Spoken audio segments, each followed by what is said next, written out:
Bonjour à tous et bienvenue aujourd'hui pour le premier épisode du rendez-vous de la pleine lune du 20 juin 2016.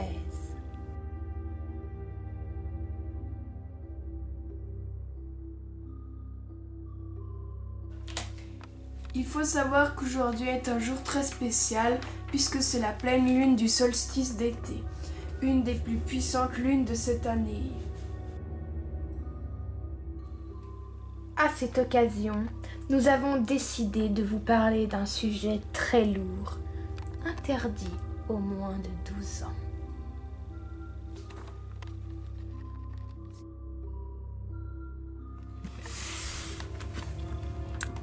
Les morts vivants. Morts vivants, la vie 6 pieds sous terre. Créatures répugnantes, inspirant la terreur, les morts vivants, ou zombies, sont des cadavres animés par des moyens magiques. Personnellement, je n'ai jamais essayé. Les morts vivants ont la peau grise ou verdâtre. Leurs orifices grouillent d'asticots et d'insectes. Ils dégagent une odeur particulièrement nauséabonde. Bref, pas le genre de copain à inviter à une soirée.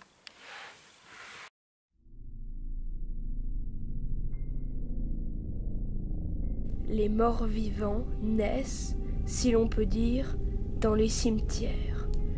Une fois sortis de leur tombe, ils n'ont qu'une envie, aller ennuyer les vivants, c'est-à-dire nous.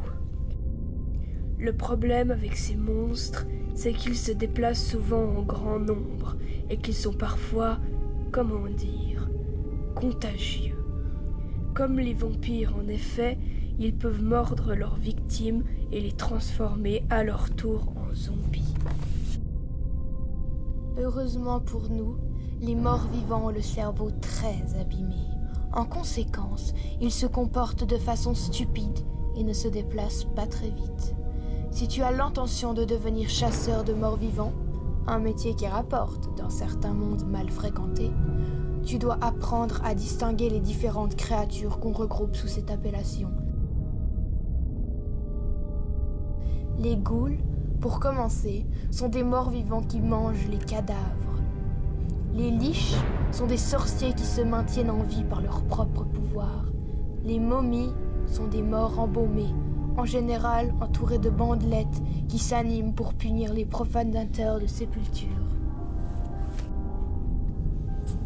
Les squelettes sont des morts vivants chargés de protéger un lieu.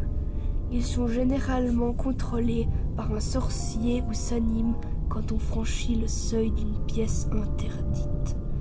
Les vampires, enfin, se nourrissent du sang de leurs victimes et peuvent se transformer en chauves-souris, mais craignent la lumière du soleil. Bien que certaines traditions les classent parmi les morts vivants, les fantômes, spectres et autres âmes en peine appartiennent en réalité à une autre catégorie, celle des revenants.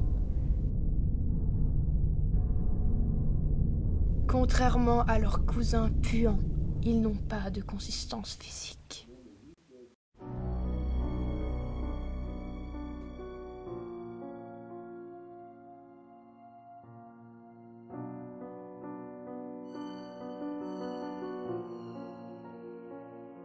Merci d'avoir suivi notre premier épisode du rendez-vous de la pleine lune du 20 juin 2016. La prochaine fois que nos chemins se croiseront, ce sera le 4 juillet à l'occasion de la lune noire. Pour